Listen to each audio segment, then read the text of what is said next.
तो जय विज्ञान जय संविधान। जैसा कि आपसे हमारा वादा था कि रूस द्वारा यूक्रेन पर आक्रमण की पृष्ठभूमि की चर्चा आपसे करेंगे। पिछले वीडियो से काफी हद तक आपको ये चीज क्लियर हो गई होगी, स्पष्ट हो गया होगा कि इस हमले की वजह क्या रही होगी, लेकिन कुछ और स्पष्टता के लिए जरूरी है कि कुछ और बातें की जाए।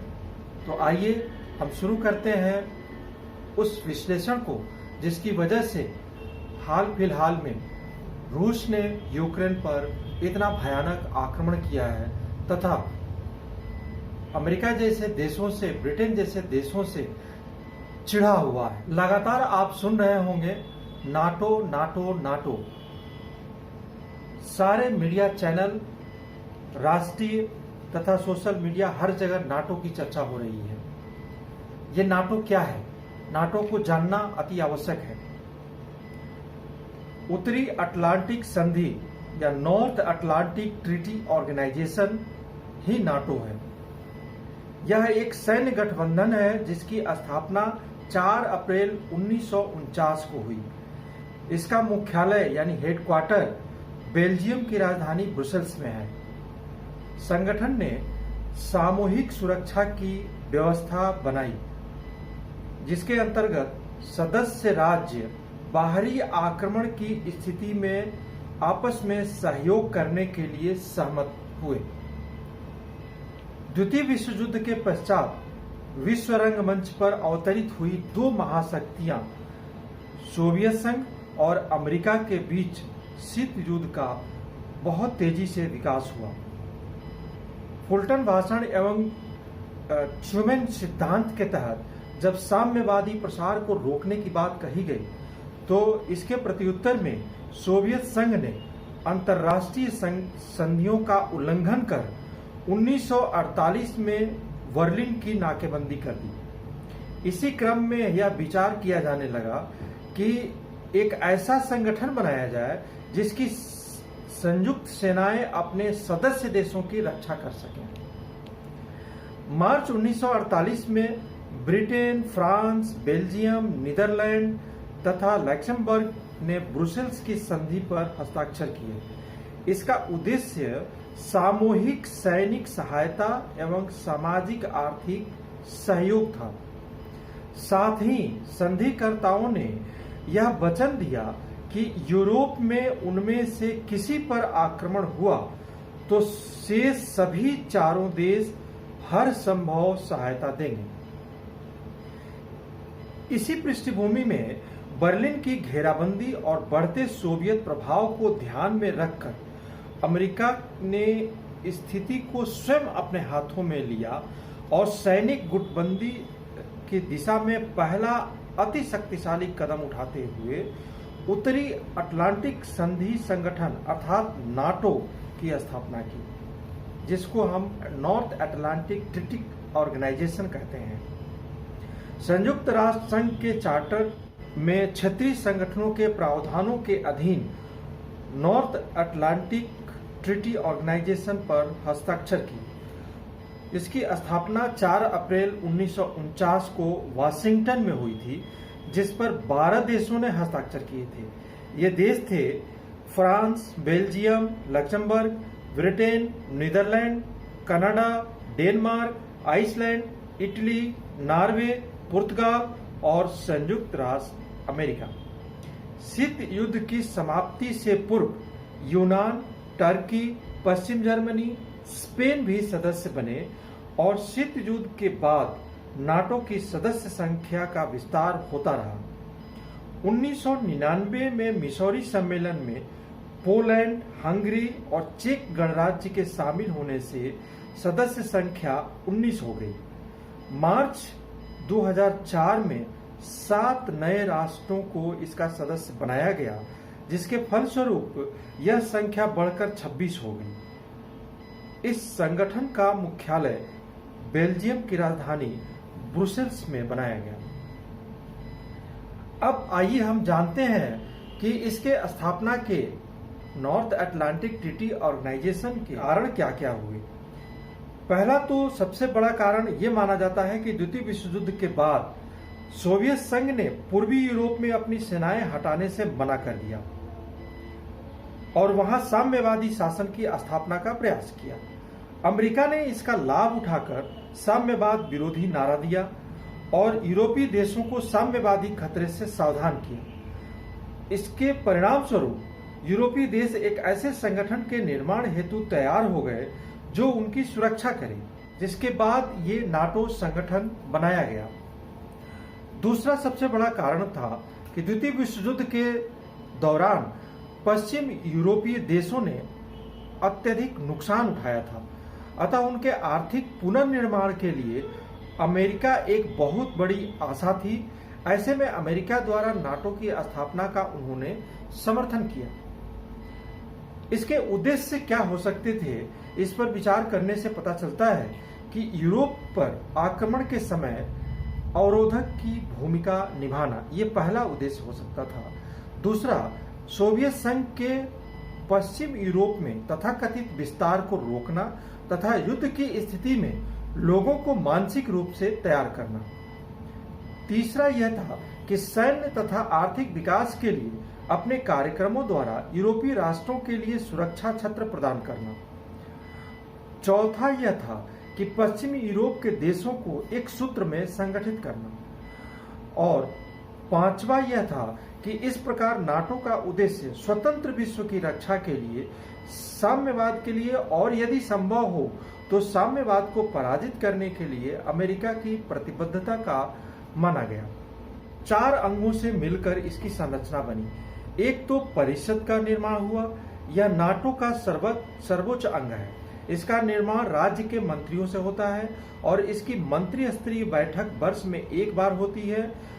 परिषद का मुख्य उत्तरदायित्व समझौते की धाराओं को लागू करना होता है। एक उप परिषद बनी। यह परिषद नाटो के सदस्य देशों द्वारा नियुक्त कूटनीतिक प्रतिनिधियों की परिषद है। ये नाटो के संगठन से संबद्ध सामान्य हितों वाले विषयों पर विचार करते हैं। तीसरा, प्रतिरक्षा समिति बनी। इसमें नाटो के सदस्य देशों की प्रतिरक्षा मंत्री शामिल होते हैं। इसका मुख्य कार्य प्रतिरक्षा रणनीति तथा नाटो और गैर नाटो देशों में सैन्य संबंधी विषयों पर विचार विमर्श करना होता है। और चौथा और अंतिम समिति बनी सैनिक समिति। इसका मुख्य कार्य नाटो परिषद एवं उसकी प्रतिरक्षा समिति को सलाह देना है। इसमें सदस्य देशों के सेनाध्यक्ष शामिल होते हैं। अब आइए जानते हैं इसकी भूमिका, नाटो की भूमिका और स्वरूप क्या है। पहली बात यह है कि नाटो के स्वरूप और उसकी भूमिका को उसके संधि प्रावधानों के आलोक में समझा जा सकता है। संधि के आरंभ में ही कहा गया कि हस्ताक्षरकर्ता राष्ट्र के सदस्य देशों की स्वतंत्रता, ऐतिहासिक विरासत, वहां के लोगों की सभ्यता, लोकतांत्रिक मूल्यों, व्यक्तिगत स्वतंत्रता और कानून के शासन की रक्षा की जिम्मेदारी लेंगे। जो भी सदस्य देश होंगे इन सारी बातों की जिम्मेदारी लेंगे। एक दूसरे के साथ सहयोग करना इन राष्ट्रों का कर्तव्य होगा। इस तरीके से यह संधि एक सहयोगात्मक संधि का स्वरूप लिए हुए थी। दूसरी तरफ संधि प्रावधानों के अनुच्छेद 5 में कहा गया कि संधि के किसी एक देश या एक से अधिक देशों पर आक्रमण की स्थिति में इसे सभी हस्ताक्षरकर्ता देशों पर आक्रमण माना जाएगा और संधिकर्ता सभी राष्ट्र एकजुट होकर सैनिक कार्रवाई के माध्यम से एकजुटता के साथ स्थिति का मुकाबला करेंगे। इस दृष्टि से उस संधि का स्वरूप सदस्य देशों को सुरक्षा छतरी प्रदान करने वाला है। तीसरी तरफ सोवियत संघ ने नाटो को समाजवादी और आक्रामक देशों के सैनिक संगठन की संज्ञा दी और उसे साम्यवाद विरोधी स्वरूप वाला घोषित किया। तो आपको स्पष्ट हो गया होगा कि सोवियत संघ नाटो की इस संरचना का ही शुरू से ही विरोधी रहा है। यही विरोध तभी से द्वितीय विश्व युद्ध के बाद से जब नाटो बनना शुरू हुआ था, नाटो मजबूत होना शुरू हुआ था, सोवियत संघ उसी समय से युद्ध की तैयारी शुरू कर दिया था। आपको एक चीज तो बहुत क्लियरली स्पष्ट। अब नाटो का प्रभाव के बारे में जान लेते हैं। पश्चिमी यूरोप की सुरक्षा के तहत बनाए गए नाटो संगठन ने पश्चिमी यूरोप के एकीकरण को बल प्रदान किया। इससे अपने सदस्य देशों के मध्य अत्यधिक सहयोग की स्थापना की। दूसरी तरफ इतिहास में पहली बार पश्चिमी यूरोप के शक्तियों ने अपनी कुछ सेनाओं को स्थायी रूप से एक अंतर्राष्ट्रीय सैन्य संगठन की अधीनता में रखना स्वीकार किया। तीसरी तरफ देखें तो द्वितीय विश्व युद्ध से जीर्ण शीर्ण यूरोपीय देशों को सैन्य सुरक्षा का आश्वासन देकर अमेरिका ने इसे दोनों देशों को ऐसा सुरक्षा क्षेत्र प्रदान किया जिसके नीचे ये निर्भय होकर अपने आर्थिक व सैन्य विकास कार्यक्रम को पूरा कर सकें। चौथी बात यह है कि नाटो के गठन से अमेरिकी पृथक्करण नीति की समाप्ति हुई और अब वह यूरोपीय मुद्दों से तटस्थ नहीं रह सकता था। पांचवी बात देखें तो नाटो के गठन ने शीत युद्ध को बढ़ावा दिया। सोवियत संघ ने इसे साम्यवाद के विरोध में देखा और इसके प्रत्युत्तर में वर्सा पैक्ट नामक सैन्य संगठन कर पूर्वी यूरोपीय देशों में अपना प्रभाव जमाने की कोशिश की। छठी बात देखें तो नाटो ने अमेरिकी विदेश नीति को भी प्रभावित किया। उसकी वैदेशिक नीति के खिलाफ किसी भी तरह के वाद प्रतिवाद को सुनने के लिए तैयार नहीं रही और नाटो के माध्यम से अमेरिका का यूरोप में अत्यधिक हस्तक्षेप बढ़ा।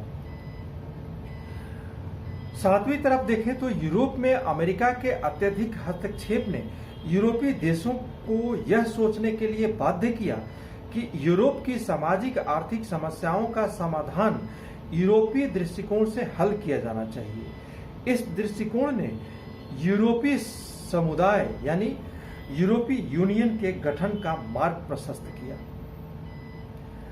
अब आइए देखते हैं कि नाटो के प्रमुख सदस्य संगठन देश कौन कौन से हैं। Albania, Belgium, Bulgaria, Canada, Croatia, चेक गणराज्य, डेनमार्क, एस्टोनिया, फ्रांस, जर्मनी, यूनान, Hungary, Iceland, Italy, Latvia, Lithuania, Luxembourg, Netherland, Norway, Poland, पुर्तगाल, रोमानिया, स्लोवाकिया, स्लोवेनिया, स्पेन, तुर्की, यूनाइटेड किंगडम, संयुक्त राज्य अमेरिका, मैसेडोनिया, मॉन्टेनिग्रो, ये सारे देश नाटो के सदस्य देश हैं। जैसा कि मैंने बार बार कहा कि द्वितीय विश्व युद्ध के तुरंत बाद नाटो के संगठन की प्रक्रिया शुरू हो जाती है जब ब्रिटिश कूटनीति ने सोवियत संघ को नियंत्रित करने और यूरोप में साम्यवाद के विस्तार को रोकने के लिए मंच तैयार किया। यूनाइटेड किंगडम और फ्रांस ने 1947 में डनकर्क या डनकिर्क की संधि जिसे कहते हैं, इस संधि को 4 मार्च 1947 को फ्रांस और यूनाइटेड किंगडम के बीच द्वितीय विश्व युद्ध के तुरंत बाद संभावित जर्मन हमले के खिलाफ गठबंधन और पारस्परिक सहायता की संधि के रूप में हस्ताक्षर किया गया। यह 8 सितंबर 1947 को लागू हुआ और इसके अनुसार यह 50 वर्षों की अवधि तक लागू रहा। मार्क स्ट्रेचनबर्ग के अनुसार जर्मन खतरा यूएसएसआर के खिलाफ रक्षा के लिए एक बहाना था।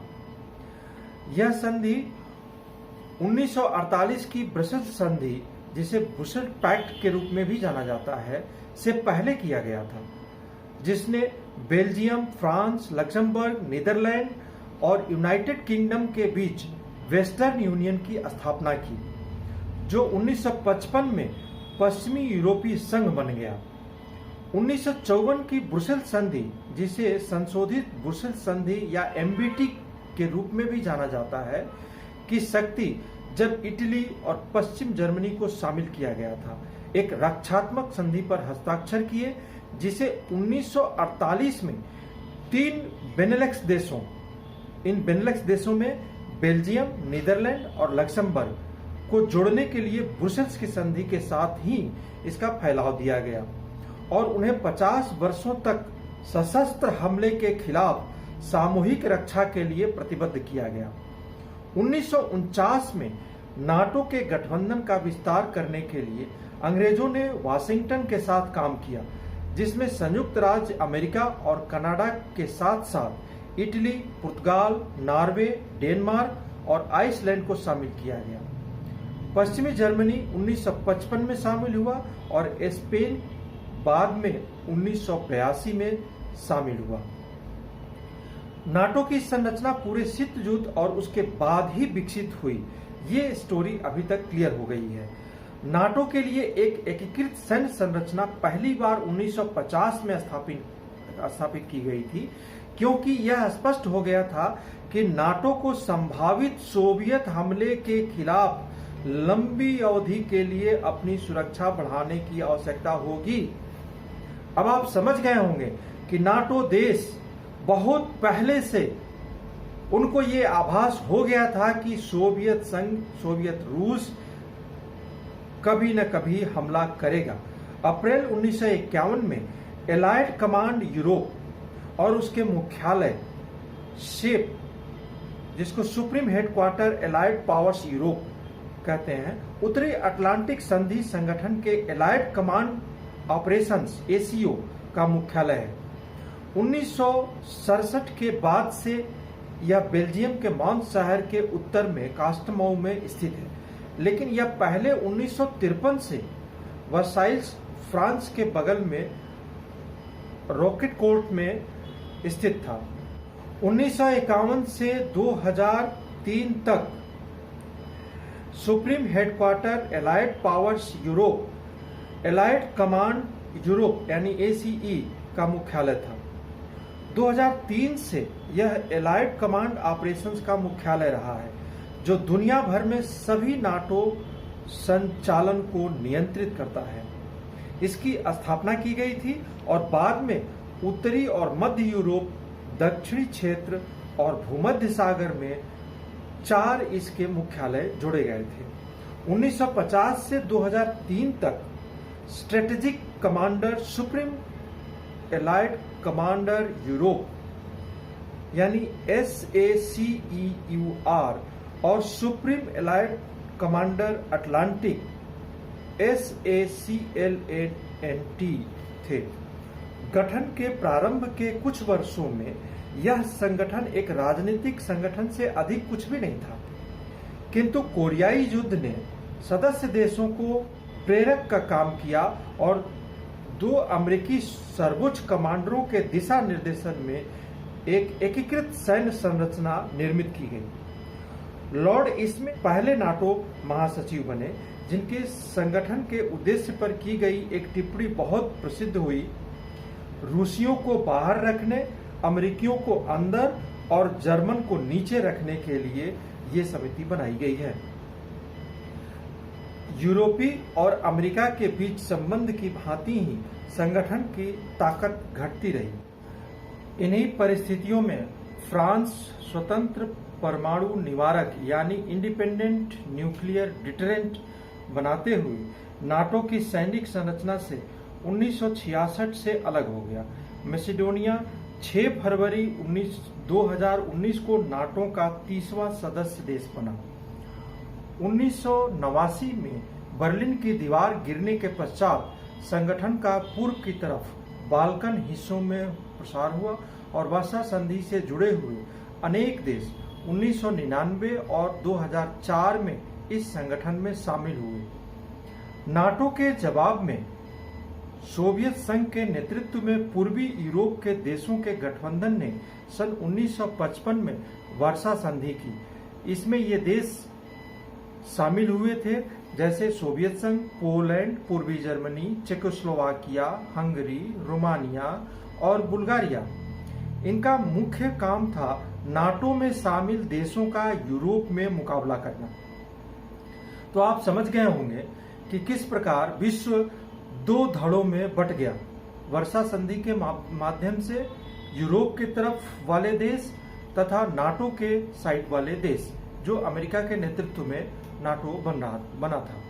25 फरवरी 1991 को हंगरी में हुए एक सम्मेलन में यह संधि समाप्त घोषित कर दी गई, जिसमें सदस्य देशों के रक्षा मंत्री और विदेश मंत्री शामिल थे। वर्सा संधि को समाप्त कर दिया गया था। संयुक्त राष्ट्र अमेरिका में 11 सितंबर 2001 के आतंकवादी आक्रमण के पश्चात नाटो नई चुनौतियों का सामना करने के लिए नए सिरे से तैयारी कर रहा था, जिसके तहत अफगानिस्तान में सैनिकों की और इराक में प्रशिक्षकों की नियुक्ति की गई थी। बर्लिन प्लस समझौता 16 दिसंबर 2002 को नाटो और यूरोपीय संघ के बीच किए गए समझौतों के एक व्यापक पैकेज के रूप में सामने आया। ये समझौते नाटो के 1999 के वाशिंगटन शिखर सम्मेलन के निष्कर्ष पर आधारित थे, जिसे कभी कभी CJTF तंत्र कहा जाता है, और यूरोपीय संघ को अपने स्वयं की शांति अभियानों में नाटो की कुछ सैन्य संपत्तियों को आकर्षित करने के लिए किया गया था। नाटो और यूरोपीय संघ के बीच 16 दिसंबर 2002 को बनाया गया एक बहुत बड़ा पैकेज है, जिसमें यूरोपीय संघ को किसी अंतर्राष्ट्रीय विवाद की स्थिति में कार्रवाई करने के लिए नाटो की परिसंपत्तियों का उपयोग करने की छूट दी गई है, बशर्ते नाटो इस दिशा में कोई कार्रवाई नहीं करना चाहता हो, तो ऐसे में यूरोपीय संघ कार्रवाई करेगा। नाटो के सभी सदस्यों की संयुक्त सैन्य खर्च दुनिया की रक्षा व्यय का 70% से अधिक है। अंदाजा लगाएं आप कि नाटो के सभी सदस्यों की संयुक्त सैन्य खर्च दुनिया के रक्षा व्यय का 70% से अधिक है, जिसका संयुक्त राज्य अमेरिका अकेले दुनिया का कुल सैन्य खर्च का आधा हिस्सा खर्च करता है, और ब्रिटेन, फ्रांस, जर्मनी और इटली 15% का खर्चा उठाते हैं। तो इस प्रकार आपने देखा कि ये नाटो जो इतना बड़ा सैन्य संगठन ही कह लें, हालांकि प्रारंभ में ये एक राजनीतिक संगठन के रूप से ज्यादा कुछ नहीं था, जैसा कि आपने पहले सुना, लेकिन आज तक की यात्रा करते करते ये एक सैन्य गठबंधन के तौर पर विकसित हो गया है, और आज इतना लाचार है कि जिस रसिया को रोकने के लिए ये नाटो संगठन बना, आज उसके सामने बिल्कुल लाचार स्थिति में खड़ा है और रोक नहीं पा रहा है। तो ये है पृष्ठभूमि। विस्तारवाद की नीति के कायल या विस्तारवाद की नीति को अपनाने वाला रूस नाटो को एक तरह से लाचार कर दिया है, और ये युद्ध अभी जारी है। अंदेशा है कि ये तीसरे विश्व युद्ध में अगर बहुत जल्दी से ये युद्ध नहीं रोका, तो धीरे धीरे जिस तरह से पूरा विश्व के देश दो गुटों में सीमित होते जा रहे हैं, तो जिस तरह से प्रथम विश्व युद्ध, द्वितीय विश्व युद्ध दो गुटों के बीच लड़ा गया, ठीक उसी तरह से विश्व के देश दो गुटों में बढ़ते जा रहे हैं, और तीसरे विश्व युद्ध की संभावना बहुत ज्यादा दिखाई दे रही है। तो इसी के साथ धन्यवाद आपका। जय विज्ञान, जय संविधान।